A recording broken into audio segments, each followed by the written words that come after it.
Bedroom வரைக்கும் camera. நாளெல்லாம் inch இன்ச்சா watch பண்ண ஹஸ்பண்ட். 47வது நாள்ல என்னாச்சுன்னு தெரியுமா?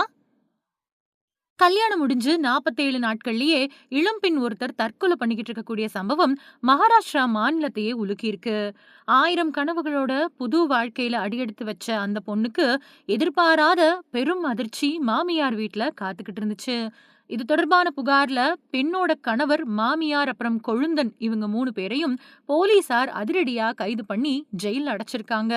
அப்படி என்னதான் நடந்துச்சு? மும்பைக்கு பக்கத்துல இருக்கக்கூடிய தானே மாவட்டத்தோட அம்பர்நாத் சிவாஜி நகர் பகுதியை சேர்ந்தவங்க தான் விசாலக்கா விசாகா தில்கர். இவருக்கும் நிதின் தில்கர் அப்படிங்கிற டாக்டருக்கும் போன ஏப்ரல் மாதம் 30ஆம் தேதி முறைப்படி கோலாகலமா கல்யாணம் நடந்திருக்கு. கல்யாணமான ஆரம்பத்துல வாழ்க்கை நல்லா தான் போய்க்கிட்டு இருந்திருக்கு. ஆனா அடுத்த கொஞ்ச நாட்கள்லயே கணவர் நிதின் அப்புறம் அவரோட குடும்பத்தாரோட அசல் குணம் வெளிய வர ஆரம்பிச்சிருக்கு. கல்யாணத்தப்போ வரதட்சணையா அவங்களுக்கு போதிய தங்க நகைகளும் பணமும் வரல அப்படின்னு சொல்லி விசாகாவ அவரோட புகுந்த வீட்டினர் மன ரீதியாவும் உடல் ரீதியாவும் டார்ச்சர் பண்ண ஆரம்பிச்சிருக்காங்க. அது மட்டும் இல்லாம விசாகாவோட அம்மா அப்பா கிட்ட இருந்து கூடுதலா 50 கிராம் தங்க நகைய வரதட்சணையா வாங்கிட்டு வர சொல்லி கணவரப்புறம் மாமியார் தரப்புல தொடர்ந்து கட்டாயப்படுத்தி கடுமையான சித்திரவதைகளை பண்ணிருக்காங்க. இதுக்கெல்லாம் மேலா விசாகாவோட மொத்த சுதந்திரத்தையும் பறிச்சிருக்காரு அவரோட கணவர் நிதின். எந்த ஒரு தனி மனித சுதந்திரமும் இல்லாம அடிமை மாதிரி நடத்திட்டு வந்திருக்காங்க. குறிப்பா விசாகாவோட நடத்தை மேல அனாவசியமா சந்தேகப்பட்டு வீட்டோட ஒவ்வொரு பகுதியிலையும் உள்ளேயும் வெளியேயும் சிசிடிவி கேமராக்களை பொருத்திருக்காங்க. இதுக்கான கனெக்ஷனை தன்னோட செல்போன்ல வச்சுக்கிட்டு இருந்திருக்காரு. விசாகா வீட்ல என்ன பண்றாங்க, யார்கிட்ட பேசுறாங்க அப்படின்னு 24 மணி நேரமும் தன்னோட செல்போன் கேமரா மூலமா கணவர் கண்காணிச்சுட்டே இருந்திருக்காரு. அதாவது அக்கம் பக்கத்துல வசிக்கிறவங்க கூட விசாகா பேசக்கூடாது அப்படின்னு மாமியார் குடும்பத்தினர் ஏகப்பட்ட கட்டுப்பாடுகளை விதிச்சிருக்காங்க. அக்கம் பக்கத்தினர் கூட சாதாரணமா கூட பேசக்கூடாதாம்.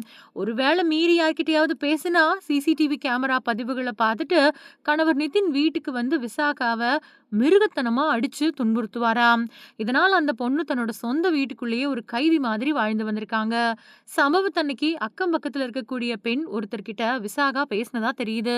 இத சிசிடிவி கேமரா மூலமா பார்த்து கொந்தளிச்சுட்டாரு நிதின். வீட்டுக்கு வந்த உடனேயே விசாகாவை கொடுமையான முறையில கண்மூடித்தனமா தாக்கியிருக்காரு. இதனால ரொம்பவே மனவேதனைக்கும் அவமானத்துக்கும் ஆளான விசாகா தனக்கு நேர்ந்த இந்த கொடுமைகளை எல்லாம் தன்னோட அம்மாவுக்கு போன் போட்டு சொல்லி கதறி அழுதிருக்காங்க. தன்னோட பொண்ணு படக்கூடிய துயரத்தை கேட்டு பதறி போன விசாகாவோட பெற்றோர் உடனடியா அவங்களோட பொண்ண அவங்க வீட்டுக்கு கூட்டிட்டு வந்துடவும் மாப்பிள்ளை வீட்டார்கிட்ட நியாயம் கேட்கவும் அம்பர்நாத்துக்கு கிளம்பி போக ரெடி ஆயிருக்காங்க. ஆனா பெற்றோர் அங்க வந்து சேர்றதுக்கு முன்னாடியே விசாகா தன்னோட வீட்டுல தூக்கிட்டு தற்கொலை பண்ணிக்கிட்டாங்க. இந்த சம்பவம் பத்தி சிவாஜி நகர் காவல் நிலைய போலீசாருக்கு உடனடியா தகவல் தெரிவிக்கப்பட்டிருக்கு. சம்பவ இடத்துக்கு விரைஞ்சு வந்த போலீசார் விசாகாவோட உடலை கைப்பற்றி போஸ்ட்மார்ட்டம் பண்றதுக்காக அனுப்பி வச்சிருக்காங்க. இத பத்தி விசாகாவோட அப்பா போலீஸ்ல புகார் கொடுத்திருக்காரு. அவர் கொடுத்த விரிவான புகாரின் பேர்ல வரதட்சணை கொடுமை அப்புறம் தற்கொலைக்கு தூண்டுதல் மாதிரியான சட்டப்பிரிவுகளுக்கு கீழே போலீசார் வழக்கு பதிவு செஞ்சு கணவர் நிதினை கைது பண்ணி ஜெயில அடைச்சிருக்காங்க. மாமியார் சாயா பென் அப்புறம் கணவரோட சகோதரர் நினாத் இவங்களையும் குற்றவாளிகளா போலீசார் சேர்த்திருக்காங்க. ஆனா அதுக்குள்ள அந்த மாமியாரும் கொழுந்தனும் தப்பியோடி தலைமறைவாய் இருந்திருக்காங்களாம். இருந்தாலும் தனிப்படை அமைச்சு போலீசார் அவங்கள தீவிரமா தேடி சுற்றி வளைச்சு கைது பண்ணிட்டாங்க. கல்யாணம் முடிஞ்ச 47 நாட்கள்லயே விசாகா இந்த மாதிரி விபரீத முடிவை எடுத்திருக்காங்க.